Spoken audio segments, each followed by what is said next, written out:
위하래. 이맘때 마상 와상 우빼니 이마스미 위하래. 이맘때 마상 와상 우빼니 이 사원에서 이 3개월 동안 안거를 지내겠습니다. 이 사원에서 이 3개월 동안 안거를 지내겠습니다. 이 사원에서 이 3개월 동안 안거를 지내겠습니다. 사두 사두.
오늘이 안거가 시작되는 날입니다.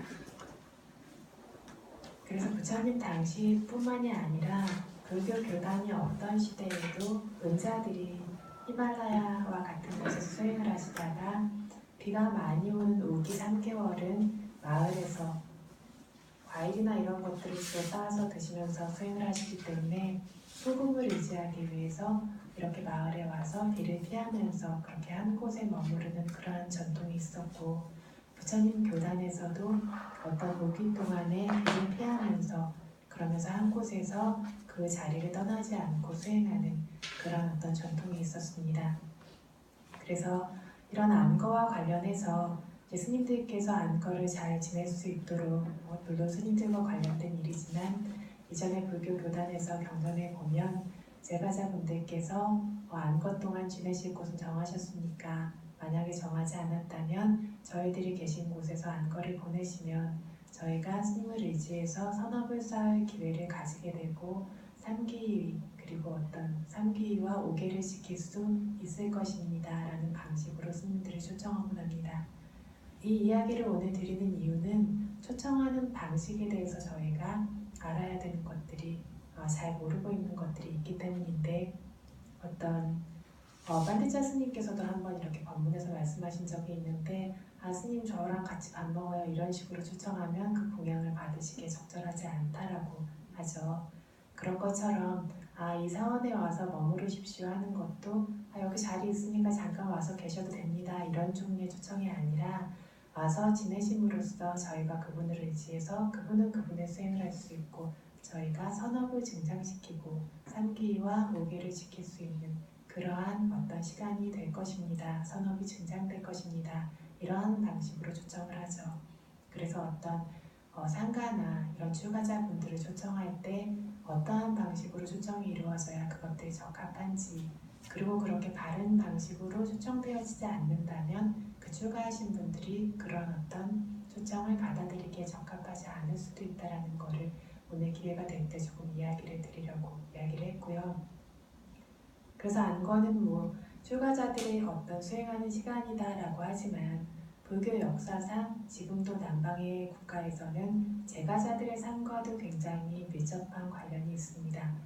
그래서 어떤 이렇게 저희가 안거를 시작하는 날에는 저희들끼리 사실은 부처님께 예경을 올리고 이렇게 이사원에서 지내겠다라는 것을 하고, 젊은 비구들은, 아직 어린 비구들은 더 연배가 있으신 그런 장로분들이나 그런 분들께 니사야라고 해서 의지하고 가르침을 받겠다라고 하는 스승으로서 이렇게 모시는 그런 의식을 갖습니다. 그런 시간을 갖습니다. 그 이야기는 뭐냐면, 아직 출가를 했다라고 할지언정 불교 교단에서 어떤 지내는 방법이나 이것들을 확고히 알지 못했다면 그것들을 지도받겠습니다라고 스승으로 모시는 그러한 어떤 자리를 갖습니다. 그런데 이 자리에 출가자분들만 모이는 건 아니고 많은 제가자분들이 함께 하셔서 안거 동안 필요한 가사를 고시하기도 하고, 이렇게 안거가 시작되는 날은 꽃공양을 올리기도 하고, 그리고 짭토마토와 같이 스님들이 저녁에 드실 수 있는 것들을 고시하기도 하고, 이런 식으로 그 모든 것들을 함께 보조하면서 함께 해나갑니다. 그뿐만이 아니라 보통 포사릴에 8개를 지니지 않으시던 분들도 안거 3개월 동안은 8개를 포사릴의 개를 지키면서, 그러니까 물론 3개월 내내는 지키는 분들은 많지 않고요. 포사릴이라도 그런 어떤 8개를 지니면서 지내고 종교적으로 공부하고 경전을 낭송하고 혹은 수행에 들어가고 이런 식으로 종교적인 시간을 많이 갖습니다. 어떤 스님들이 수행하시는 시기라고 해서 결혼을 하거나 이런 것들도 하지 않고 축제나 이런 것들도 열리지 않습니다. 그래서 안거가 끝난 그날부터 시작해서 미얀마 같은 곳에서는 그 축제 소리가 엄청나게 매일 3개월 동안 놀려왔던 것들을 그 다음에까지 계속해서 이제 하는데, 요즘은 시대가 좀 변하니까 안거 기간에도 살짝 이렇게 하긴 하는데, 그래도 이렇게 대놓고 무슨 축제를 한다라든가 즐긴다라든가 이런 것들을 하지는 않습니다. 안거가 끝난 다음에 이제 그것들이 이루어집니다. 그래서 이렇게 그 기간 동안 제가 신자분들, 남자분들 같은 경우에는 시간이 허락하는 경우에 짧게는 7일에서 길게는 3개월 내내 단기 출가를 하고 수행을 하시는 경우도 있고요. 그래서 오늘 이것들에 대해서 설명드리고 이 시간을 함께 가졌던 이유는 이런 어떤 불교 문화에 대해서도 조금 아실 수 있는 기회가 되었으면 좋겠고, 저희는 수행을 하고 있지만 어떤 이러한 문화와 이런 것들과는 조금 단절되어져 있는 경우가 많은데, 안거 기간에 이 초전법륜경 법문을 하고 수행을 하기로 했던 이유처럼 저희들도 조금 더 어떤 수행 쪽으로, 부처님의 가르침 쪽으로 마음이 향해 있으면서 지내는 그러한 시간이 좀 됐으면 하는 바람에서 오늘 말씀을 드렸습니다. 그래서 어제 초전법륜경을 시작해서 간단하게 초전법륜경이 무엇인가, 법륜은 무엇인가 정도로만 설명을 했습니다. 그래서 이제 오늘 초전법륜경에 대해서 제대로 이제 이야기를 하기 시작해야 되겠는데, 첫 부분을 보면 초전법륜경이 애왕매 숫단 에칸사마양 바가와 바라나스양 비하라티 이시다단의 니가다예 따드라고 바가와 판자와키의 비쿠 아난테시라는 말로 시작되고 있습니다. 이것을 서문이라고 합니다. 서문이라는 건 뭐냐면, 서문이라고 하는데 팔리어로는 니다나라고 합니다. 서문이라고 있는 그대로 번역해도 좋고요. 그런데 니다나라는 말이 갖고 있는 의미는 조건이라는 뜻입니다. 그래서 이러한 경이 설해지게 되어진 조건, 어떤 배경과 같은 것을 니다나라고 합니다. 책에서도 이 책이 어떤 배경으로 어떻게 나오게 되었는지 서문에서 언급하고 있는 것처럼, 어떤 경전에서도 이렇게 서문에서 이 경이 설해지게 된 배경에 대해서 어떤 가까운 원인에 대해서 이야기하고 있습니다. 그래서 엄밀히 말하면 이것은 부처님께서 말씀하신 부분은 아니고, 부처님께서 대열반에 드시고 3개월이 지나고 4개월 사이에 제1차 상가 결집이 열리죠. 그 상가 결집이 열렸을 때 어떤 아난존자께서 이 경의 배경에 대해서 이야기하시면서 대답하신 그러한 것이 이 경의 니다나 서문이 됩니다. 상가 결집을 1차에서 하면서 율장을 먼저 결집하고 디가니까야, 장부, 맥스마니까야, 중부 이런 식으로 차례로 결집을 하다가 이 조선법륜경에 어디에 포함되어 있다고 어제 말씀드렸죠? 상유다니까야 어떤 각각 관련되어진 것들을 묶어서 놓은 것, 그러니까 상응부라고 하죠. 관련된 것들끼리 묶어둔 것들을 상유다니까야라고 하는데 이 상유다니까야 순서가 되었을 때 안한준자께서 답변을 하셨죠. 율장을 결집할 때는 누가 답변자였죠?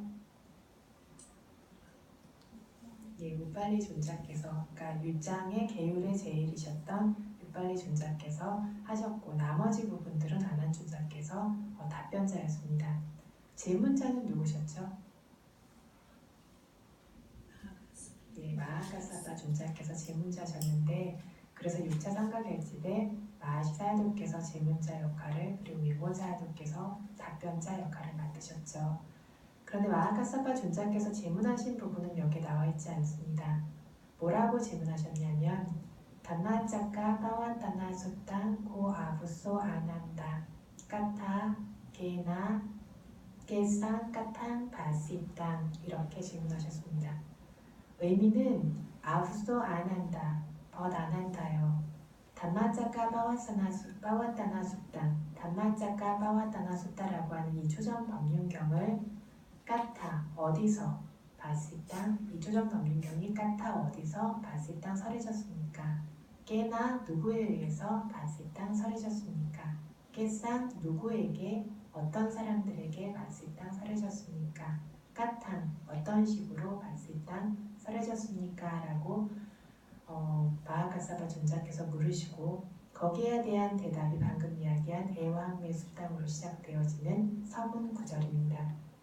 그래서 이것을 해석과 함께 좀 이야기를 하자면 단때 마하가사바 존자님, 안한존자께서 대답하시는 거죠. 네, 저 안한다는 애왕 이렇게 숫당 들은 적이 있습니다. 에카우사마양 한때에 바바와 부처님께서 바라나시국 근처에 바라나시국 지역에 이시빠따나라는 이름을 가졌는데 이 이유는 이시 아라함과 열애들이 빠따나 내려오는 장소인 이시빠따나라는 곳에 미가다의 짐승들에게 위험 없는 것을 준 공원인 숲에 즉 녹야원에 위하라띠 머무르셨습니다. 따뜨라 그렇게 머무르고 계셨던 때에 바가와 부처님께서는 판자와키에 5명들의 모임이기에 판자와키야라고 불리는 비쿠, 비구들에게 아만테시 말씀하셨습니다. 그리고 그 다음 부분이 나오죠. 도에메 비카웨 이 양극단을 의지해서는 안 된다라고 하는 이 말씀을 말씀하셨습니다. 라고 이렇게 안한존자께서 답변하십니다. 대부분의 경들이 그래서 애강사마양 한때라고 이렇게 시작을 하죠.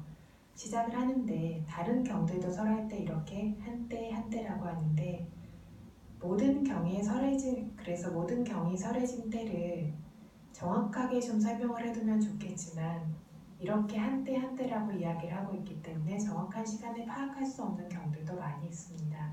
그런데 그 이유가 뭐냐면 정확한 시간과 어떤 날짜와 이런 것들을 표현하게 되어지면 예전에는 이 모든 것들을 암송하죠. 암송해서 계속해서 기억하고 지금까지도 그 전통이 이루어지고 있는 것이 테라와다인데 이렇게 기억하기가 너무 어렵기 때문에 한때라고 표현되었다라고 이렇게 이야기합니다. 그러나 이것은 최초의 설법이기 때문에 설해진 정확한 때를 알 수 있고 다른 경전들에 의거해서 이것이 설해진 배경이나 때를 판단할 수 있다라고 이야기했습니다. 그래서 지금으로부터 2605년 전에 4월의 보름날에 부처님께서 깨달음을 얻으셨고 그로부터 정확히 2달이 지난 다음에 와소의 보름날에 이 경을 설하셨다라고 이렇게 이야기했습니다. 미가다야 그러면 저희가 노계원이라고 알고 있죠. 미가는 짐승들이라는 뜻이고요. 다야는 숲이라는 뜻인데 다야라는 말 자체가 주었다라는 어원을 가지고 있습니다. 뭘 줬냐면 위험이 없음을 준 겁니다. 그래서 짐승들을 사냥하고 잡거나 할 수 없게 위험이 없음을 준 짐승들을 보호해둔 것과 같은 그런 숲입니다. 그것이 미가다야고 저희는 노계원이라고 해석하죠. 이전에는 짐승들이 있는 정말 숲이었겠지만 지금은 숲도 없고 나무도 없는 허허벌판입니다. 허허벌판이고 주변에는 이제 밭과 논이 있어서 사람들이 살고 있는 그런 지역인데 인도 정부에서 그래도 그 어떤 불교 유적지로서 사슴이나 이런 것들이 조금 있는 그런 공원과 같은 것을 조성했다라고는 합니다. 그리고 이시바타나라고 있습니다. 뭐라 그랬냐면 이시 붓다 아란이라는 뜻이라 그랬죠. 빠타나는 내려오는 곳입니다. 벽지불들이 예전에 어떤 그 벽지불들께서 히말라야로 수행하러 가실 때에도 여기에서 이렇게 올라가시고 간다마다나 산에서 이렇게 포사행을 하기 위해서 모이실 때도 이곳에 내려오셨다라고 합니다. 이 자리가 그런 자리입니다. 그래서 포사행을 하시기도 하고 그렇지 않기도 하고 하지만 벽지불들이 내려오곤 했던 장소다라고 이야기를 하는데 벽지불뿐만이 아니라 사반율다 부처님, 일체지를 깨달으신 저희가 알고 있는 부처님 역시 이곳에 내려오곤 하셨는데 어떤 모든 부처님들이 날아서 이렇게 하늘을 통해서 이렇게 위에서부터 내려오신 건 아니고요. 그러신 부처님도 계시고 그렇지 않은 부처님도 계셨는데 저희 불다마 부처님은 어떻게 가셨을까요? 걸어서 가셨습니다. 그 이유는 가는 길에 할 일이 있으셨기 때문에 만나야 될 사람, 인연을 걸어야 될 사람이 있었기 때문에 가는 길을 그래서 걸어서 여기까지 가십니다. 그런데 예전에 어떤 부처님들은 첫설법을 하실 때 이렇게 하늘에서 날아서 이곳으로 내려오시기도 했습니다. 그래서 이 자리 자체가 이 장소 노경원이라는 부처님 설법하신 장소 자체가 좀 불교에서 특별한 장소입니다. 불교에서 특별한 장소를 이야기하는 것 중에 쌍외자니야라고 하는 4가지 장소가 있습니다. 쌍외자니야 4가지 장소는 상회가라고 하는 정신적 긴박성을 불러일으키는 장소입니다. 첫 번째는 부처님께서 출생하신 룸비니, 두 번째는 부처님께서 깨달음을 얻으신 부타가야의 보리수 나무 아래, 세 번째는 이 초점도 없는 경을 설하신 노갸원, 네 번째는 대열반에 드신 즉 돌아가신 쿠시나가라라고 하는 곳인데 이곳이 불교인들의 성지죠. 왜냐하면 경전에 언급되어져 있기 때문입니다.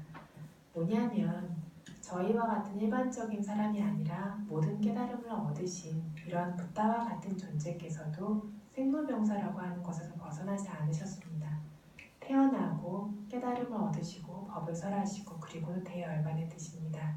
이러한 장소들을 성지순례를 가서 보면서 어떤 정신적인 긴박성을 모든 태어난 존재들은 죽고 생성된 모든 것은 소멸되는구나 라는 정신적 긴박성을 얻게 되었을 때 이 사람이 어떤 사학도에 가지 않고 천인계와 같은 좋은 세계에 가게 된다라는 경전의 구절이 있기 때문에 많은 분들이 성지순례만 갔다 오면 사학도에 가지 않는다라고 하는 목적으로 어떤 성지순례를 가는 것이 많은 불교인들의 꿈과 같은 일이기도 합니다.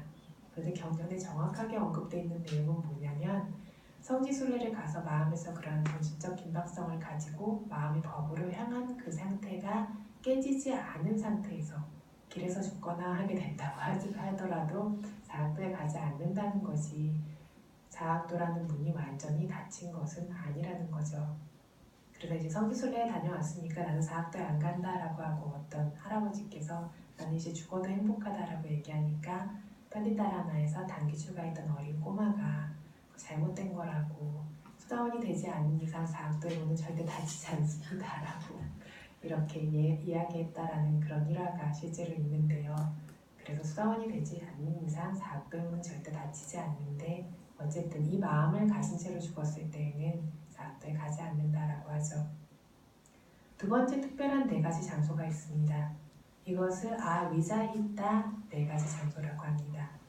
위자히타 그러면 버린다는 것, 포기한다는 뜻이고 위자히타는 버리고 포기하지 않는다는 뜻입니다. 이것은 이 고타마 부처님뿐만이 아니라 모든 붓다가 버리고 포기하지 않는 4가지 장소라는 뜻입니다. 즉 모든 부처님이 같은 장소에서 같은 일을 하신다는 뜻이죠. 첫 번째가 보리수나무의 동쪽 가지 아래 부처님께서 깨달음을 얻으신 바로 그 자리입니다. 그래서 어떤 부처가 출연하셔도 그 자리 아래 바라밀의 힘으로 자리가 생겨나게 되어지는데 어떤 부처가 출현하셔도 지금 인도의 부다가야에서 이 어떤 보리수나무 아래 바로 그 자리에서 부다로서 깨달음을 얻으신다라고 합니다. 만개의 우주 어제 만개의 우주가 동요한다라는 얘기를 했는데 만개의 우주의 한 가운데 있는 것이 지금 우리가 살고 있는 우주이고 거기에서 중심이 되는 위치가 바로 이 위치라고 합니다. 그렇기 때문에 모든 부다가 여기서 깨달음을 얻는 모든 부다마다 포기하지 않는 장소라고 합니다. 두 번째가 지금 얘기하고 있는 이시바타나 미가다야 노계원에서 초전법륜을 설하시는 바로 그 장소입니다. 초전법륜경을 설하시는 장소는 그래서 상외자니아라는 장소에도 포함되고 아위자이다라는 장소에도 포함됩니다. 모든 부처님께서 이 장소에서 초전법륜경을 설하십니다. 세 번째는 혹시 알고 계시는 분 계세요?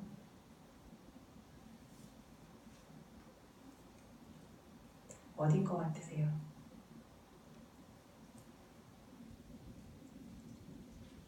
그래서 세 번째는 부처님께서 사와티의 제다와나 정사에 계시죠. 거기에 보면 간다쿠띠라고 음양각이라고 저희가 하죠. 말하는데 부처님의 숙소죠. 쉽게 이야기하자면 간다쿠띠라고 하는데 거기에서 부처님께서 쓰시는 침대에 4개의 발이 떨어지는 그 4지점 이 지점이 모든 부처님마다 같다고 합니다.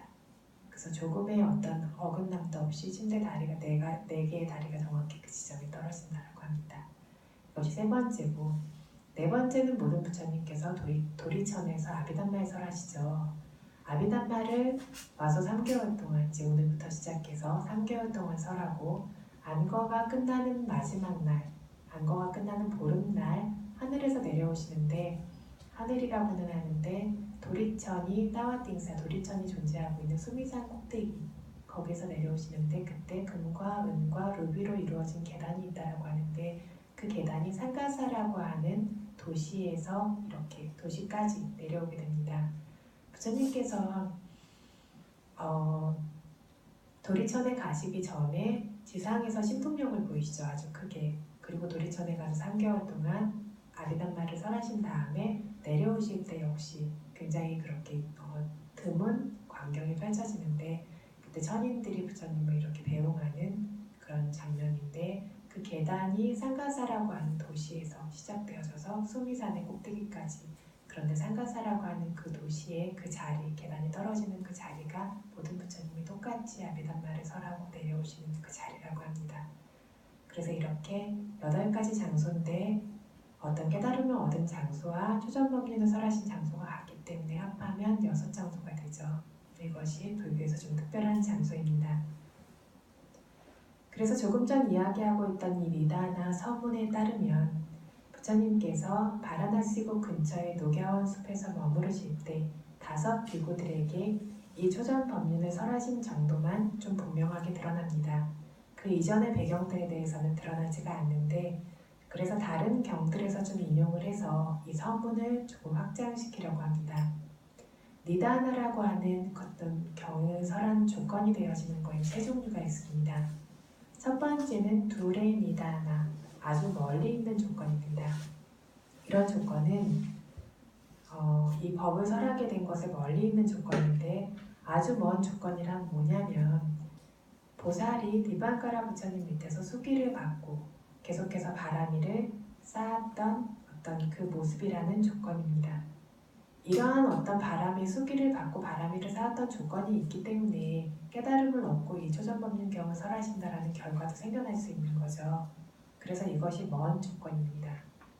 두 번째는 아위둘의 니다나.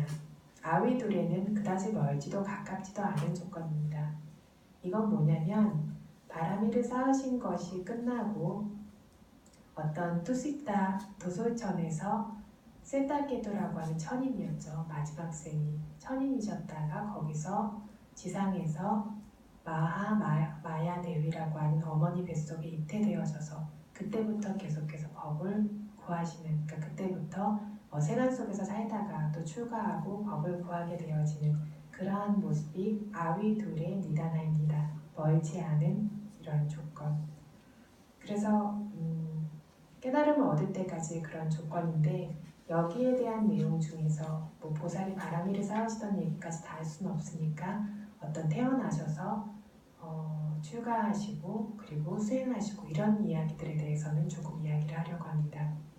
마지막이 산띠게니다나 설하는 바로 직전에 생겨나고 있는 조건입니다. 이게 바로 지금 설해져 있는 애왕매숫다. 부처님께서 이렇게 경을 설하셨고 여기에 언급되어 있는 첫 부분 서문 아주 가까이 있는 그런 조건적인 부분입니다. 그래서 아시겠지만 보살이 도솔천에서의 생이 끝나고 카필라와투에서 수뚜가나 대왕과 마야 대위 사이에서 아들로 태어납니다. 아들로 태어나는데 그게 2640년 전이죠. 그래서 룸비니의 사라사 숲에서 거기에서 이제 태어나시게 되고 이름을 시타타라고 이름을 짓습니다. 그리고 16살이 됐을 때 야소다라 대위와 결혼을 하죠. 야소다라 대위는 데와다하라고 하는 나라의 수파부타 왕의 딸인데 데와다타는 누구나 알고 계시죠? 이 데와다타와 친남매간이기도 합니다. 그래서 아시겠지만 석가족은 굉장히 자기 어떤 종족 혈통에 대한 그 자만이 강하고 자존감이 강하고 그래서 혈통을 절대 섞지 않았기 때문에 그 당시엔 많이 있었던 것 같아요. 그래서 친족끼리 혼인을 하죠. 그래서 사촌간인데 데와다타의 친누이이기도 하고 사촌간인데 이렇게 야소다라와 16살에 결혼을 하고 그때부터 궁녀가 자그마치 공주였는데 모두 다 4만 명이었다라고 하죠. 4만 명이고 궁전도 세 계절에 따라서 3개의 궁전이 있어서 여름에는 여름 궁전, 우기에는 우기 궁전, 그리고 추운 겨울에는 겨울 궁전 이렇게 사람이 누릴 수 있는 온갖 부귀영화와 세간적인 그런 오용락은 모두 다 누렸다라고 이렇게 얘기를 하죠. 이렇게 즐겁게 잘 살고 계시는데 어느 날 바람이 무르익었을 때 하루 공원에 가다가 늙은 사람을 태어나서 처음으로 보게 됩니다. 그래서 아시겠지만 이렇게 시타타 왕자가 보살이 태어났을 때 전륜성왕이 되거나 붓다가 될 것이다 라고 바람들이 예언을 하죠.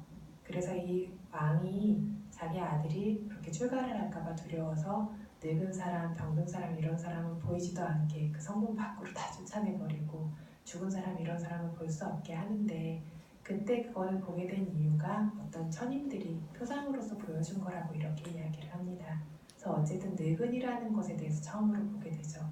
그걸 보고는 자기가 이제 보고 있던 것이 전체가 아니고 누구나 저렇게 늙는다라는 것을 알고는 바로 놀러 나가다가 공원에 가다가 마차를 돌려서 성으로 돌아옵니다. 두 번째 날은 또 공원에 이제 놀러 나가려고 그 자리에서 보게 된 것이 죽은 사람이죠. 병든 사람이죠. 병든 사람을 보고는 또 거기에서 정신적인 긴박성을 느끼면서 두려움을 느끼고 다시 성으로 돌아오고 세 번째에는 죽은 사람을 보고 이렇게 다시 성으로 돌아오게 됩니다. 그래서 이럴 때 부처님께 상회가가 보살에게 상회가가 생겨나게 되는데 여러 번 말씀드렸듯이 상회가는 정신적 긴박성이라고 하는 일종의 지혜라고 했습니다. 그래서 지금 이 모든 조건 지어진 것들이 편안하고 안락하고 항상한 것이 아니라는 것을 인식하는 그런 지혜죠. 이 상회가가 생긴 모습들을 아리야바리 예사나 숫다라고 하는 고귀한 것을 구함의 경이라고 하는 그 경에서 보여주고 있습니다. 아리야바리 예사나 숫다라고도 하고 파사라시 숫다라고도 하는데요. 여기에서 부처님께서 이렇게 상회가가 생겨난 모습 그리고 이 상회가가 생긴 다음에 그로 인해서 고귀한 법을 찾아 나서게 된 모습 그리고 수행을 한 모습, 깨달음을 얻은 모습, 초전 법륜을 설한 모습 그리고 그 비구들에게 수행을 가르치고 계속 법을 설해서 이 모든 비구들이 5개 비구들이 아라한이 된 모습까지 여기에 대해서 쭉 설하고 있는 것이 바로 이 경입니다. 그래서 처음으로 기반이 되는 것은 2가지 구함에 대해서 이야기를 하는데 이 2가지 구함이란 무엇인가에 대해서 이야기를 합니다. 그래서 2가지 구함에는 저급한 구함, 아나리아, 파리예사나 아리아가 고귀한 거죠. 아나리아는 저급한 파리예사나 구함과 아리아 파리예사나 고귀한 구함이라는 이 2 종류의 구함이 있습니다. 그래서 보살이 생각하시기를 스스로가 늙는 성품이 있으면서 늙는 성품이 있는 것들을 구하고 소유하고 그 그것들을 찾고 이렇게 받아들이고 이렇게 하고 있다. 스스로가 태어나는 성품이 있으면서 태어나는 것들을 구하고, 스스로가 늙는 성품이 있으면서 늙는 것들을 구하고, 스스로가 병드는 성품이 있으면서 병드는 것들을 구하고, 스스로가 죽는 성품이 있으면서 죽는 것들을 구하고, 스스로가 슬픈 성품이 있으면서 그 슬픔을 불러일으키는 것들을 구하고, 스스로가 오염되고 그런 성품이 있으면서 그런 오염되는 것들을 구한다. 그러면 이렇게 태어나고 병들고 늙고 죽는 이러한 성품을 가진 것은 무엇인가? 부처님께서 경전에서 이렇게 물으세요. 이게 부처님께서 설법하시는 방식이죠. 항상 어떤 것이 있다. 그것은 무엇인가? 라고 하시죠. 그래서 이렇게 물으시는 이유가 주의를 환기시키고 스스로 생각할 수 있도록 하기 위해서 물으시는데, 지혜 있는 어떤 이들은 이 물음을 듣는 것만으로도 그 답을 발견하기도 합니다. 그래서 태어나는 성품이 있는 것, 늙는 성품이 있는 것, 이런 것들이 어떤 것일까요?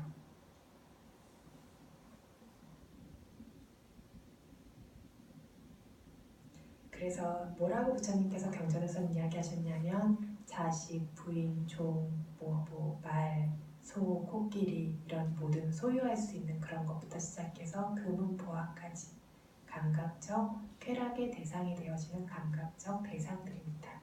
이것을 태어나는 성품이 있는 법, 늙는 성품이 있는 법, 병드는 성품은 무생물은 제외해야죠. 금과 은이 병들지가 않으니까 무생물은 제외하고, 그렇게 생물과 무생물, 살아있고 살아있지 않은 감각적 쾌락의 대상이 되는 이 모든 것들을 이야기하십니다. 그래서 스스로가 태어나는 성품이 있다라고 했습니다. 스스로가 태어나는 성품이 있는데 태어나는 성품을 가진 것을 구하고 찾는다면 그것이 적절하겠는가? 스스로가 늙고 병들고 죽는 성품이 있고 슬퍼하는 성품이 있고 오염되는 성품이 있는데 그러한 성품을 가진 것들을 계속 찾고 구하고 그것들을 소유하려고 하고 좋다고 생각하고 의지한다면 적절하겠는가? 라고 이제 생각을 하신 거죠, 보살께서. 그래서 이것들은 적절한 것이 아니고 좋은 것이 아니다라고 반조를 하시게 됩니다. 그래서 이렇게 구하기 적절하지 않은 것들을 구하는 것을 아나리아 파리예사나 저급한 구함이라고 합니다. 그래서 생각을 해보면 어떤 사람이 지금 굉장히 많이 늙었어요. 늙고 힘이 하나도 없고 아무런 능력이 없는데 자기의 어떤 동료로서 자기가 의지하기 위해서 늙고 힘이 없는 사람을 데려다 놓으면 그게 좋은 걸까요? 아니죠. 고통이 하나에서 두 개가 됩니다. 그리고 어떤 사람이 지금 굉장히 병들고 고통받고 있는데 자기가 의지하려고 굉장히 병으로 고통받고 있는 누군가를 데려다 놓는다면 그게 도움이 될까요? 고통이 더 커지죠. 서로가 서로에게 의지할 수가 없죠. 그래서 내가 태어나고 늙고 병들고 죽는 성품을 가졌다면 태어나고 늙고 죽고 병드는 성품이 없는 것을 구하고 의지해야만 그것이 진정한 의지가 되는 것이고 바른 것이고 적합한 것이고 아리야, 성스럽고 고귀한 것이지, 그렇지 않고 똑같이 태어나고 늙고 죽고 병드는 그러한 성품을 가진 것을 찾아 헤맨다면 이것은 저급한 고함이고 어리석은 이들이 하는 일이라는 거죠. 그 사람들은 뭔가 내가 의지할 수 있고 좋을 거라고 생각해서 아직 늙지 않았지만, 아직 병들지 않았지만 결혼을 하기도 하고 배우자를 찾기도 하고 그렇게 하는데, 결혼한 지 얼마 안 돼서 상대가 갑자기 죽어서 고통을 받거나 아니면 갑자기 큰 병이 들어서 그거를 부양하느라고 굉장히 고통을 받는 그런 경우들도 많이 있죠. 지금은 다행히 그렇지 않다라고 해도 나도 언젠가는 늙고 병들고 죽게 되어져 있고 내가 의지하는 이 모든 대상들도 항상한 것이 없기 때문에 살아있는 것이든 살아있는 것이 아니건 그것들은 늙고 그러니까 낡아지고 그리고 소멸하게 되어져 있습니다. 그래서 지혜 있는 사람이라면 이것에서 벗어난 법을 구할 수 있어야 그것이 진정한 지혜를 가진 사람이라는 겁니다. 두 번째로 그래서 고귀한 구함에 대해서 부처님께서 연결해서 말씀하셨습니다. 그래서 스스로가 늙고 병들고 죽는 성품이 있으니까 이러한 성품이 없는 소멸되거나 파괴되지 않는 그러한 종류의 법을 구하는 것이 좋은 것, 적절한 것, 고귀한 구함이고 이것들이 바로 모든 성인들이 구하는 구함이기도 합니다. 그래서 당신 스스로도 지금 모든 중생뿐만 아니라 이 저급한 것만을 계속해서 찾아다니고 구했던 것에 대해서 비카웨 비구들이여 아함삐 나도 나 역시도 뿌페와 삼보다 사성제를 깨닫기 이전에는 아나비 삼부도 깨닫기 전 부타가 되기 전에는 보디사토와 사마노 단지 보살일 때였을 때까지도 아따나 스스로가 자띠 단모 사마노 스스로가 새로운 생이 생기는 성품이 있으면서 자띠 단망이와 파리예삼이 새롭게 생겨나는 탄생하는 성품이 있는 법만을 찾아다녔다. 스스로가 늙는 성품이 있으면서 늙는 법만을 찾아다니고 스스로가 병들고 죽는 성품이 있으면서 그러한 법만을 찾아다녔었다라고 이렇게 이야기하십니다. 실제로 그 보살이었던 그 이전의 생은 말할 것도 없고 보살이었던 바람을 샀던 수없는 생에도 이런 감각적 쾌락을 계속해서 의지하고 찾아다녔을 뿐만 아니라 마지막 생, 부처가 되던 마지막 생까지도 몇 살까지셨죠? 29살까지, 그죠? 결혼한 다음엔 13년 동안 그렇게 모든 종류의 감각적 쾌락을 내가 직접 구하고 찾아다닌 건 아닐지라도 그것 안에 빠진 채 그것만을 받아들이면서 그렇게 지내셨죠. 부처님조차도. 그래서 그 후에 이렇게 어떤 표상들을 보고 이렇게 두려움을 느끼고 사회가가 생긴 후에야 생로병사와 같은 것이 없는 열반의 법을 구해야겠다라는 생각을 하시기 시작합니다. 그래서 아따나 자디 담모 사마누 스스로가 태어나는 법칙을 가지고 있기에 자디 담매 태어나는 성품을 가지고 있는 법 안에 아디너왕 허물을 위디또와 알고 보아서 아자땅 태어나지 않는 아눈따랑 비할 바 없이 고귀한 요가 케마 모든 가래로부터 연결되는 것들이 소멸되어진 법인 니빠나 열반을 파리예스에양 구한다면 얀누나 얼마나 좋겠는가라고 생각하십니다. 태어나는 법, 늙는 것, 병들고 죽는 이러한 법들로부터 벗어난 그러한 열반을 구한다면 얼마나 좋겠는가라고 생각하고 이것을 구하기 위해서 노력하시게 되죠. 이 아리아 파리예사나라고 하는 숫다가 부처님께서 이것을 구하신 모습을 꽤 자세히 설명하고 있습니다. 그래서 이렇게 부처님께서 본인께서도 마지막까지도 이러한 것들을 의지하고 계셨고 이러한 것을 떠나는 법을 찾아야만 그것이 진정 고귀하다라는 것을 아시고 그것을 위해 떠나야겠다라고 생각을 하시게 되는 것이 여기까지 이야기인데 저희 수행자들 역시 하고 있는 수행이 뭐냐면 결국에는 이러한 감각적 대상들, 감각적 쾌락으로 집착할 수 없는 이러한 것들을 의지하는 것을 떠나서 안전하지 않고 항상하지 않고 그런 위험한 행복을 떠나서 이러한 모든 고통으로부터 벗어난 행복을 구하기 위해서 수행하는 사람들이 이 수행자들입니다. 그렇기 때문에 이 수행자라고 하는 삶이 그냥 명상 조금 하고 마음이 조금 편해지면 좋지가 아니라 이 수행을 바른 목적을 이해하고 하시는 분들은 그 삶 자체도 굉장히 고귀하고 가고자 하는 길도 굉장히 고귀한 길입니다. 그래서 그러한 수행을 할 수 있고 그 수행을 해야 되는 목적과 가는 길의 끝을 알고 있다는 것이 얼마나 축복받은 것이고 기쁜 일인지 저희가 그것을 잊지 않아야 할 것입니다.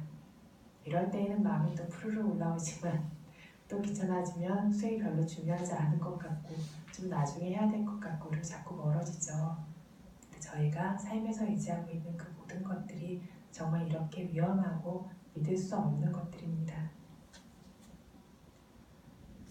그리고 부처님께서도 이 순간까지도 본인이 깨달음을 얻을 수 있는 부다가 될 수 있는 존재라는 걸 자각하지 못하셨어요. 그죠? 그뿐만 아니라 출가하셔서도 처음 하시는 수행들이 바른 수행이 아닌 것들을 하셨죠. 그래서 부처님께서 내가 깨달음을 얻을 것이다, 부다가 될 것이다 라는 자각은 부다가 되기 직전에 굉장히 가깝게 생겨납니다. 그래서 저희가 어떤 업을 가지고 있는지는 알 수 없어요. 그죠? 바람일이 없어서 이번 생에 수행하기 좀 어려울 것 같습니다. 이런 얘기도 많이 하시고 아직은 때가 아닌 것 같습니다. 이런 얘기도 많이 하시는데 모국사에도께서 바람이 이런 거 다 필요 없다고 그런 쓸데없는 얘기 하지 말라 그런 얘기 되게 많이 하십니다. 그것 때문에 또 비판이 생겨서 분명히 바람일에 대해서 경전에 이렇게 나와 있는데 경전에 없는 말을 저렇게 하시면 되냐고 그게 크게 문제가 된 적도 있는데 사해도께서 하시고 싶었던 말은 바람일이라는 게 정말 존재하지 않기 때문이 아니라 전에 저희 말씀드렸던 것처럼 저희 5일 동안 석가탄신 전에 방문할 때 사와카 보디냐나 부다가 되는 존재가 아닌 이들이 깨달음을 얻는데 바람일을 쌓는 시간은 정확히 정해져 있지 않습니다. 지금 이 순간 하는 그 노력들이 굉장히 빠르게 바람일을 또한 쌓아나가는 것이 되고 그 노력만큼 빠르게 이 생에서 깨달음을 얻을 수 있다는 얘기입니다. 그뿐만 아니라 부다께서 다른 사람이라면 그냥 지나쳤을 늙고 병들고 죽고 이런 것들을 보고 수행을 하러 떠나야겠고 그 법을 구해야 되겠다라고 생각하셨던 것처럼 어떤 내가 살고 있는 그 삶 속에 그냥 푹 빠진 채로 사는 것이 아니라 뭔가 진리와 같은 것들, 어떤 내 마음을 개발시킬 수 있고 이 고통을 끝낼 수 있는 어떤 것이 있을 수 있다라는 것을 말로 정확히 설명하지 못한다라고 해도 그걸 인지하고 있고 이걸 찾아 나서는 마음이 있다라는 것이 이미 많은 바람일을 가지고 있다라는 얘기입니다. 열애조차도 깨닫기 직전까지 자기가 부다가 되려는 걸 모르셨는데 그 어떤 이러한 법들을 찾아 나설 수 있고 이 법을 들었을 때 그걸 이해할 수 있다라는 거 참 신기하죠. 다 이해하지 못하세요. 그래서 어떤 분들은 좋은 줄 알지만 해야겠다라는 생각을 못 내는 그런 정도가 아니라 이것이 앞뒤가 들어맞는 굉장히 합리적인 수행해야 하는 그런 법이다라는 생각을 못 하시는 경우들도 많이 있습니다. 이러한 법들을 이해할 수 있고 실제로 수행하기를 바라고 이것 자체가 이미 굉장히 많은 바람을 가지고 오셨기 때문이고 그래서 지금 이 순간에 저희에게 더 필요한 것은 거기에 나설 수 있는 용기와 노력 어제 이제 얘기하는 것이 있는데 그 용기와 끈기가 있다면 반드시 그 길의 끝에 우리가 정말 의지해야 되는 그런 고귀한 것을 만날 수 있는 그 길의 끝에 갈 수 있게 되어진다라는 것을 절대로 잊으시면 안 될 겁니다. 조금만 더 이야기하자면 네 번째 이제 공원에 나가셨어요. 또 보살께서 이렇게 사무엘가라고 하는 정신적 긴박성이 생기고 있는 한창 그러한 시절에 네 번째 공원에 나갔는데 그때 만난 사람이 누구죠? 시다타 왕자였을 때 늙은 사람, 병든 사람, 죽은 사람을 보고 마지막으로 본 사람이 누구였는지 기억하시는 분 계세요? 네, 네 출가자였죠. 출가자여서 저분은 뭘 하시는 분입니까? 라고 하니까 죽음이 없는 법, 허물이 없는 선업의 법 이것들을 구하는 그래서 생로병사에서 벗어나기 위해서 수행하는 사람입니다 라는 답을 듣게 되시죠. 그래서 저렇게 나도 출가해서 저것들을 구할 수 있다라면 참 좋겠다라고 마음에 확고하게 그것이 섰는데 그 확고한 생각이 스스로가 생로병사에서 벗어나는 법을 스스로 얻음으로써 스스로가 고통에서 벗어나고 그것을 다른 이에게도 전함으로써 다른 이들도 고통에서 구원하고자 하는 그런 고귀한 생각이 떠오르게 되어지죠. 저희 오늘 법회 시작하기 전에 예불한 내용도 그거죠. 부처님께서는 고귀한 마음으로 어떤 바람이를 쌓으셨어요. 그런데 그렇게 바람이를 쌓으실 때에도 앞뒤가 분명하죠. 먼저 붓도 자성제를 깨달으셨고 먼저 단도 다듬어지셨고 용문에서 어떤 번뇌도 없음으로써 완전히 다듬어지시고 먼저 산도 어떤 가래가 없음으로써 가라앉아지셨고 그리고 띵도 네 가지 경류라고 하는 가래와 집착의 경류를 그리고 모명의 경류를 완전히 건너셨고 파리니풋도 모든 번뇌를 완전히 먼저 소멸하셨습니다. 불교 경전에 나와 있는 얘기에 두 사람이 진흙탕에 목까지 코끝까지 거의 이렇게 다 빠져서 그 중에 한 사람이 내가 너 구해줄 테니까 걱정하지 마 라고 말하면 그게 그 상대편에게 위안이 되겠냐라고 실현 가능하긴 하겠냐라고 하는 말씀을 부처님께서 물으신 적이 있습니다. 내가 상대를 구하고 싶다면 내가 먼저 벗어나야 되죠. 그래서 어떤 저희들도 스스로가 먼저 그러니까 부처님처럼 수행을 해서 스스로가 먼저 변화하고 스스로가 먼저 번뇌가 제거되어져야 하고 그렇게 되어졌을 때만 다른 이를 도울 수 있습니다. 부처님께서 하셨던 것도 그거고 그러한 어떤 모든 스스로가 벗어나셨더라는 그런 조건이 구족되었기 때문에 법을 설함에 있어서도 이것이 다른 이들에게 크게 실제로 영향을 끼칠 수 있었죠.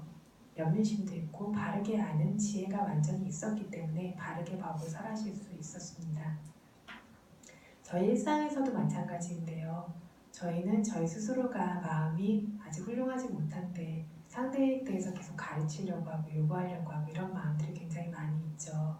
근데 실제로 다른 사람에게 그 사람이 고통에서 벗어나기를 바라고 그 사람이 좋아지기를 바란다면 나 스스로가 먼저 내 마음이 개발되어져야 되고 지혜가 성숙되어져야 합니다. 그래서 아직 부다와 같은 깨달음을 얻을 수는 없을지라도 아직 성인이 되지는 않을지라도 어느 정도라도 내 마음이 어느 정도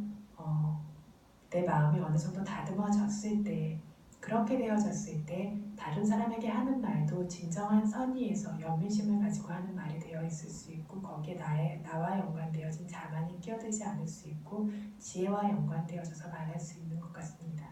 그래서 이것들이 부처님께서 하신 것을 저희도 그 예로 삼아서 스스로를 먼저 항상 발전시키는 것이 뭐냐면 모든 수행자의 본분이죠. 하다 보면 수행자들이 이 사람이 이래서 어땠습니다. 저 사람이 이래서 어땠습니다. 위파사나 수행처에 오면 뭐라 그러냐면 그건 보지 말고 자기 마음만 보라 그러죠. 그죠? 스스로의 마음을 먼저 보고 스스로의 마음의 번뇌에서 벗어날 수 있도록 하는 것이 가장 첫 번째입니다. 나머지 것들은 그 이후의 문제인 것 같습니다. 그거를 수행하는 저희들이 절대 잊지 않아야 자만하지 않는 수행자가 될 수 있습니다. 그래서 이렇게 출가해야겠다라는 고귀한 생각을 품으신 바로 그날, 바로 그 시간쯤에 부인이었던 야소다라 대위가 출산을 하시죠. 그래서 라울라 왕자가 태어나죠. 출산을 하시는데 그때 이제 보살이 그러니까 라후라는 게 뭐냐면 월식을 이야기해요. 그러니까 달을 이렇게 붙잡고 있는 것과 같다라고 해서 라후가 이 월식, 달을 가리는 장애 요소 같은 걸 라후라고 하는데요. 장애 요소가 생겨났다. 마치 달을 가리는 월식과 같은 그런 것들이 생겨났다라고 탄식을 하시죠. 이 말을 들은 수도다나 대왕께서 아들이 출가하는 것을 이 손주가 어떻게든 막았으면 좋겠다라는 바람으로 라후가 그 월식이고 라는 붙잡는다는 뜻입니다. 월식이 달을 가리듯이 이렇게 부처님을 보살을 붙잡아 줄 수 있기를 하는 그런 마음으로 라훌라라는 이름을 지어주는 겁니다. 그래서 이렇게 이름을 지었는데 보살은 그래도 이미 그 바람으로 성숙됐기 때문에 세상이 즐겁지가 않죠. 염호감만이 느껴지는데 그날도 역시 수많은 무의들이 풍악을 울리고 춤을 추고 이렇게 가무가 벌어지고 이러는데 그날따라 그걸 보면서 즐긴 것이 아니라 일찍 잠자리에 듭니다. 일찍 잠자리에 드니까 풍악을 울리고 하던 사람들이 기운이 떨어지죠. 아무도 볼 사람이 없으니까. 그래서 그냥 실망한 채로 그 자리에서 다 이렇게 엎드려가지고 나뒹굴면서 이렇게 잠들어 있는데 보살이 그때 밤에 한밤중이 되기 전에 다시 깨어나서 밖에 나와서 보니까 자기 앞에 다 이렇게 널브러진 그런 식으로 다 누워있는 수많은 그런 무의들을 보면서 그때 마치 시체처럼 그것이 보이는 공동묘지처럼 여겨지는 아수바산냐 부정하게 그것들을 인식하는 그런 인식이 생겨나게 됩니다. 그래서 여기서 빨리 떠나야겠다라고 하면서 그래서 떠나게 되시죠. 그래서 출발을 하게 되는데 그때 따라갔던 게 찬나라고 하는 마구 그리고 깐다까라고 하는 말을 타고 그때 떠나시게 됩니다. 부처님이 출연하실 때 태어나시던 때 같이 생겨난 7가지가 있어요. 붓다와 굉장히 이렇게 붓다의 어떤 인연으로 붓다의 보살의 바람일로 인해서 생겨난 7가지인데 이 깐다까라고 하는 백마였는데 이 명마도 그 중에 하나고요. 찬나라고 했던 마부도 마찬가지입니다. 붓다가 태어나실 때 함께 태어났습니다. 7가지 중에 또 다른 것이 무엇이 있냐면 아난다 존자께서 붓다와 함께 태어나신 굉장히 깊은 인연이죠. 그런 한 가지이고 두 번째 사람은 아닌데 보리수나무가 그때 생겨나게 됩니다. 보리수나무가 그때 자라나게 됩니다. 부처님이 앞으로 35년 후에 깨달음을 얻으신 그 보리수나무가 바로 그 순간에 생겨나게 되고 다음으로는 깔루다이 존자라고 하는 부처님께서 카필라와투를 떠나고 절대 돌아가지 않으셨을 때 카필라와투로 모셔간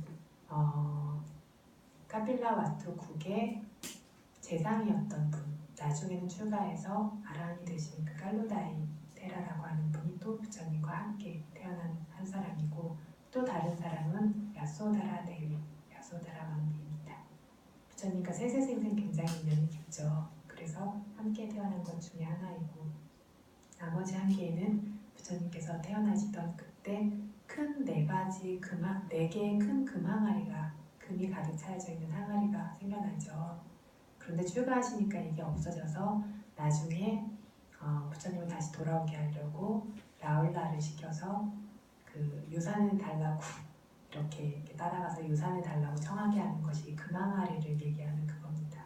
7가지가 생겨나는데, 그런 인연으로 그다의 자정에 깐다까라고 하는 말을 타고 찬나라고 하는 마구가 따라가서 그렇게 카필라와트를 떠나서 아노마라고 하는 강에 도달해서 그 강변에서 머리카락과 수염을 제거하고 한 천인이 보시한 가사를 입고 출가자의 길을 가시게 됩니다. 29살 때니까 가장 즐거운 나이고, 그리고 어떤 왕이나 부귀나 부인이나 이 모든 것을 버리고 그때 출가를 하셨는데, 젊고 아름다운 나이에 모든 힘과 이 모든 것을 가진 나이에 원치 않기 때문에 눈물을 흘리던 부모님들을 버리고 출가했다라고 이 아리아바리 예사나 수다에서 그때의 것을 그렇게 묘사하고 있습니다. 원치 않아 눈물 흘리던 부모님을 두고 그때 그렇게 출가했다라고 부처님께서 말씀하십니다. 나오긴 하셨는데 아직 어떤 수행이 바른 수행인지 모르세요. 그죠? 아직 어떻게 하는 수행이 바른 수행인지 모르기 때문에 어떤 것이 허물없는 선업의 법인지, 어떤 것이 죽음 없는 법인지 그것을 구하는 여정을 시작했다라고 이렇게 말씀하세요. 그래서 저희가 알고 있는 알라라 은자라든가 아니면 우다카 은자라든가 아니면 혼자 고행을 하신 이야기들이 계속 연결되어지게 되는데, 오늘은 여기까지 법문하도록 하고 그 뒷부분에 대해서는 내일 연결해서 법문하도록 하겠습니다.